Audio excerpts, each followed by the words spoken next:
155. What doth the Lord require of thee? We live in an era which professes a religion of love, but manifests savage hatred. Men endlessly parrot the words, "Judge not," while they judge harshly, backbite, gossip, and slander as readily as they breathe. They talk about grace rather than law, but they show no grace, and they despise God's law in favor of man's. A generation that talks of grace alone is also the most litigious in all of history. This should not surprise us. When men abandon the whole counsel and word of God, they fashion graven images out of the partial word, and they use this partial and deformed word of God as a facade for their own word. Schilder wrote, "The Almighty forbid that any man should outline a specific program which the God of heaven and earth should follow in order to realize the great purpose of all that moves and has being.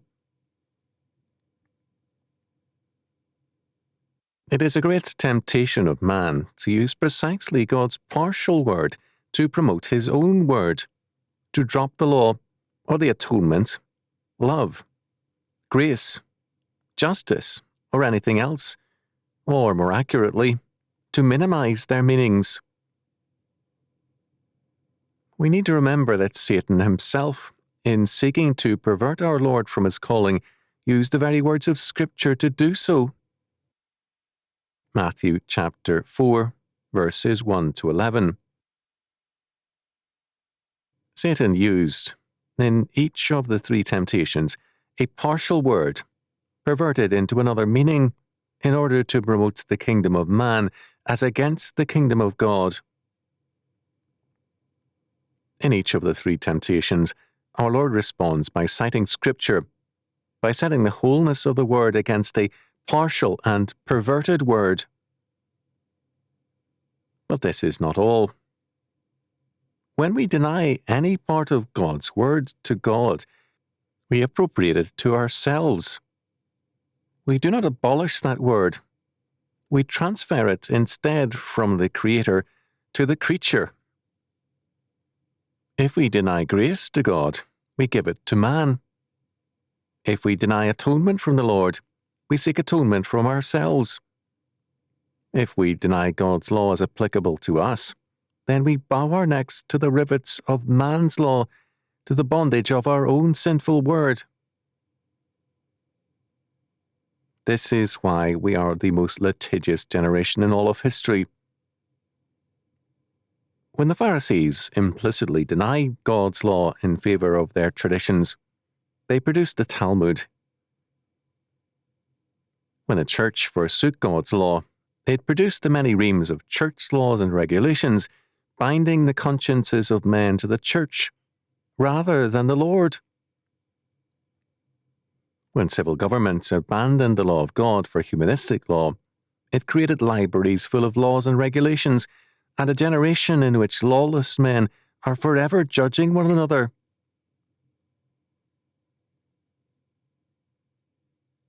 Our generation demands of all men in all things that they be judges. To illustrate, two friends in the Middle West, both of whom I regard with some respect, have recently quarrelled.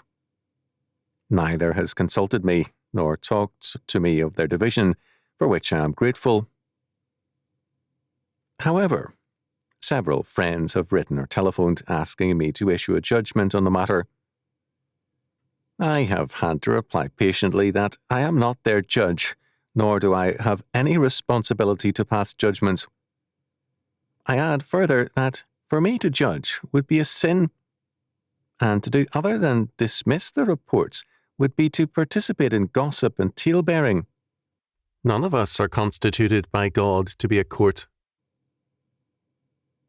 To cite a second example, a couple I have known from my youth recently secured a divorce, not too long after their children were grown and gone from the home. Since they were both strong and active Christians, this caused some shock. It was obvious that the step was not taken lightly. Both kept the reasons entirely to themselves, and the church authorities kept their investigation and any, quote, disciplinary, end quote, action, if any was taken, to themselves. Many people immediately took sides, basing their judgments on various snatches of partial evidences. Again, I was asked where I stood, and again I had to say that I knew next to nothing, had not been asked to judge, nor wanted to be asked, nor did I have any authority as a judge. My contacts with both are nowadays rare, and neither has chosen to confide in me. What right have I to judge? If a man is convicted by a civil or criminal court, or found guilty by a church court, and on appeal his sentence is sustained, I have reasonable grounds to assume that he or she is guilty, although no infallible grounds. Certainly, given the nature of church courts, there is reason even then for some doubt. In brief, while I am required to uphold God's law and to seek its furtherance and application in every realm, I am not thereby made a judge. What authority is there for such a position? The authority comes from Christ himself. According to Luke, "And one of the company said unto him, Master, speak to my brother, that he divide the inheritance with me. And he said unto them, Man, who made me a judge or a divider over you?" Luke chapter 12, verses 13 and 14. Our Lord does not say that questions of inheritance are not important, although he does condemn covetousness. Luke chapter 12, verse 15. He did not come to set aside the law. Luke chapter 16, verse 17, Matthew chapter 5, verses 17 to 20, and neither had he come to replace the courts that his word had created. He spoke readily and as the interpreter of the law, but even then as the lawgiver from the mount, and not as a scribe. Matthew chapter 5, verse 1, chapter 7, verses 28 and 29. It would be a serious and pietistic misreading to hold that our Lord did not see the question of inheritance as important. He did not come to contradict or to depreciate the law he gave through Moses.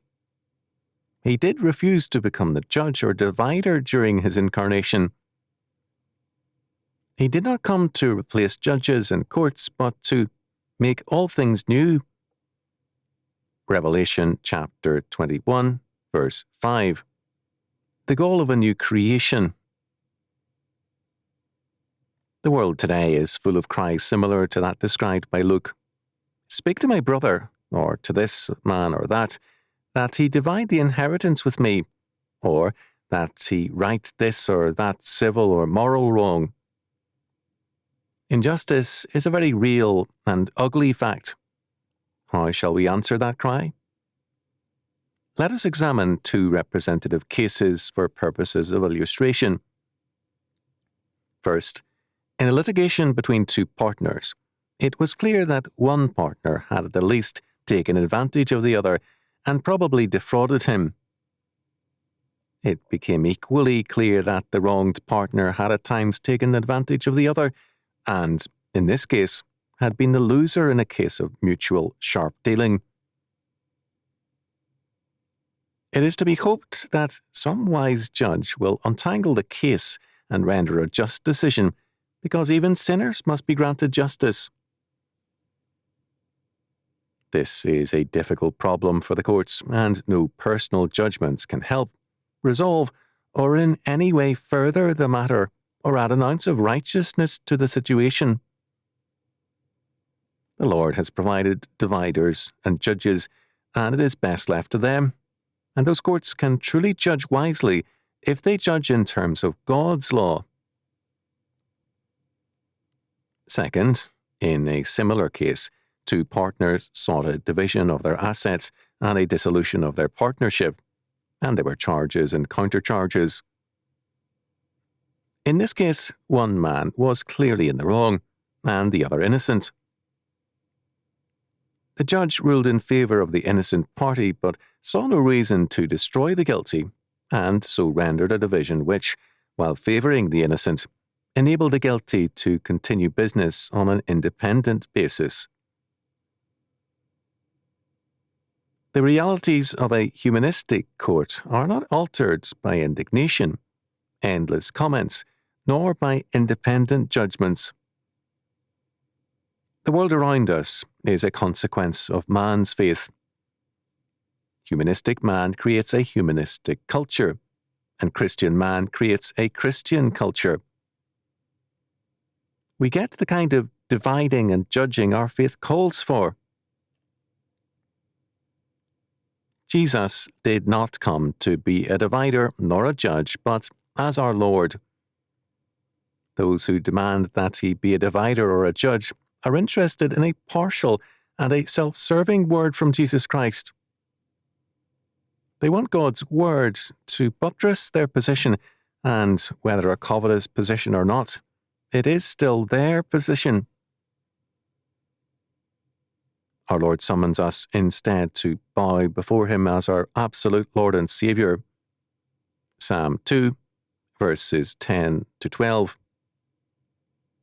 The judges of the earth must bow before him and be instructed and governed by his word and person.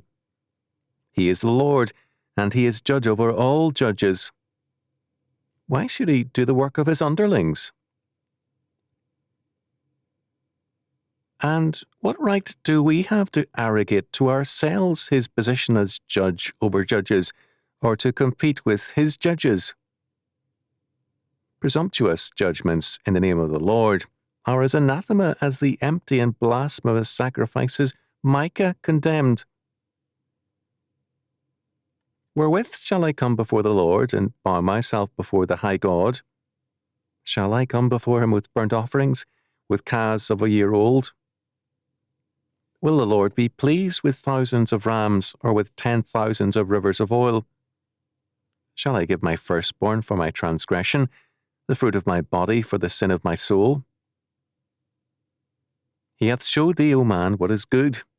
And what doth the Lord require of thee, but to do justly, and to love mercy, and to walk humbly with thy God? Micah chapter 6, verses 6 to 8. It is not the purpose of biblical law to make every man his own judge. It is the goal of anarchism to do so. Hence, Paul says, render therefore to all their dues, tribute to whom tribute is due, custom to whom custom, fear to whom fear, honour to whom honour. Owe no man anything but to love one another, for he that loveth another hath fulfilled the law. Romans chapter 13, verses 7 and 8.